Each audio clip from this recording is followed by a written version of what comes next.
Welcome to Brave Together Parenting, an empowering and truly helpful podcast for the parents of children with disabilities and all unique needs.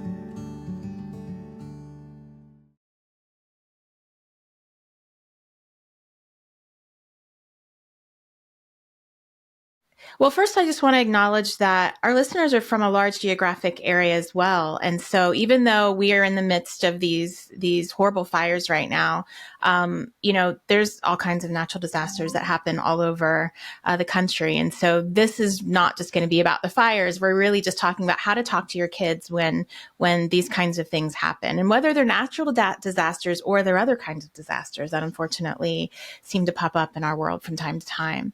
So you were talking about protection, and especially for a lot of our children who have special needs, they aren't always thinking in the same way that other, children are. And so we have to take that into consideration, especially with children who are perseverating, have higher levels of anxiety, have an inability to fully understand. And so they're going to fill in their own stories.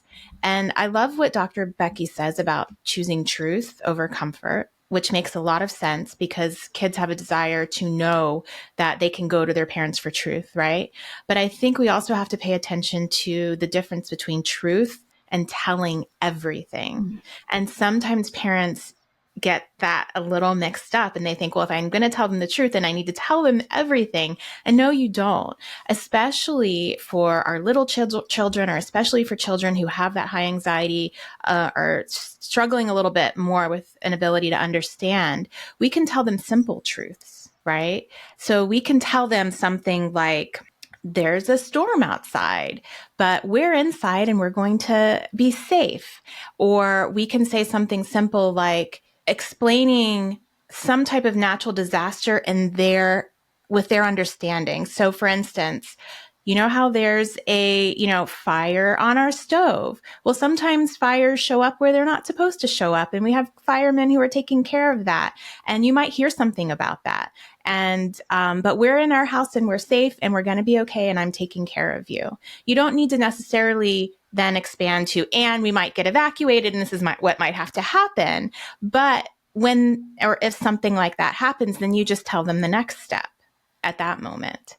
We're going to go stay in a hotel, or we're going to go do this because the firemen are, keeping us safe from the fire. So you're telling them the truth, but not giving them lots of detail. Right. You're not saying 30,000 acres have been burned down in LA County or whatever. Yeah. Right. And the fire's encroaching on our house or whatever, and the smoke and all the things. Right. You're telling them simple truths that they can understand and letting them know that you're keeping them safe. And that's so good, Dr. Zoe. Seriously, telling the truth versus telling everything. It's not, this is not an expose. It's not a tell-all situation, right? Yeah. So I was thinking of two things. Number one, I love the simple truths. I call them in my head, just facts, little facts. Here's what's real and true right now in my head, so that I can share those with my very, very, very literal child who has very, very, very heightened anxiety, as we know. And so the perseveration and the questions and the commentary, right, mama, right, mama, right, mama, right? I mean, that is just, I've heard, and they're off of school. So it's ever present and fresh right now in my household. So I think of just little facts to share. The other thing that I think we should touch upon as well are, these situations that we can maybe prepare for example, like if you're on the East Coast, the hurricane is coming, sort of the Weather Channel will allow you to prepare. And then you have earthquakes in California when it's just very unexpected. And, these wildfires here, although we sort of, were understanding what was happening sort of right away, we did not have any idea. There was no roadmap for what was going to happen next. So many things happened literally overnight. So anyway, I would just appreciate your thoughts around either of you with regard to us wanting to be informed. And so maybe having the news on, or I don't know, do we have the news on in our head, earphones, or because that also can create more anxiety, obviously, because the news tend to be, sharing all of it in a way that is very harsh reality sometimes. Yeah. I think this is one of the most understandable and biggest, I hate to use the word mistake, but things that a parent will sometimes do in the midst of something like a natural disaster, because we are feeling our own sense of anxiety. We want to know what's going on. And we think sometimes that, our child in the corner or even in the next room who's sitting and drawing or playing isn't listening. And they are.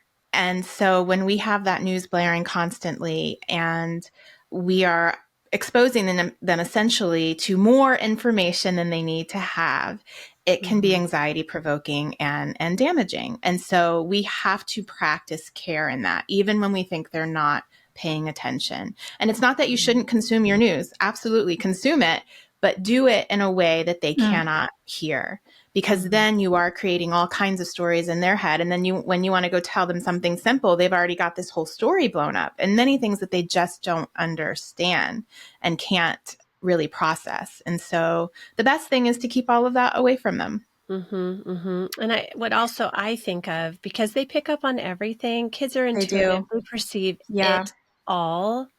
So if we're telling them everything's fine, we're fine, but we are just balls of anxiety ourselves, they're going to feel that. They're going to know that. So I think, again, it's just another opportunity for us to practice self-compassion and practice, our soothing techniques, meditate, yoga nidra, I just, whatever it is, CBD gummies. No, I don't know. Just, we need to make sure that we're taking care of ourselves so that we can emanate peaceful energy to our children. Because if we're just a mess inside, absolutely, they're going to feel that no matter what we say. Yes. And I actually think that we shouldn't tell them that everything is fine. What we should tell them is, I'm keeping you safe, right? That this is happening and you're safe and we're safe and I'm keeping you safe and I will do the things to keep you safe. But I don't know that we should tell them that everything's fine, because that is not the truth, is it? That's the truth good. is that is not the truth. Lots of things aren't fine. Right. And then there's the reality of when something does happen or if something does happen. So there's natural disasters around us, but then sometimes the natural disasters, we are actually victims and affected by it, right? So that's the time when maybe you get a call from your sister and find out that, she's lost her home or something has happened.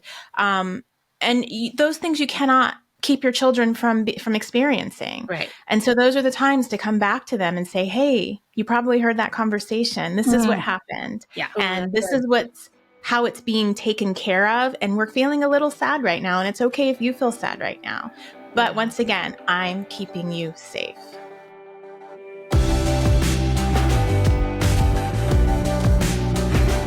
Thanks so much for listening today. Do us a favor and leave us a review and a rating so that this podcast can get into the ears and the hearts of more and more moms. Did you know that Brave Together Parenting Podcast is an extension of our nonprofit organization, We Are Brave Together? We Are Brave Together serves an international community of caregiving moms, offering support groups that are virtual and in-person, educational resources, and low-cost weekend retreats. And we have published our first anthology of caregiving stories entitled Becoming Brave Together, Heroic, Extraordinary Caregiving Stories from Mothers Hidden in Plain Sight. It will encourage and validate every parent caregiver. To join us today, go to wearebravetogether.org. Our support and sisterhood awaits you. Brave Together Parenting Podcast is for entertainment and education purposes only. It's not a substitute for professional care and should not be relied on for medical or mental health advice. The use of any content on our podcasts, links, show notes, or on our website is to be done at your own personal risk. Please seek out a professional to assess your own medical or mental health concerns, because we are all beautifully complex and the content of this podcast is for a broad audience.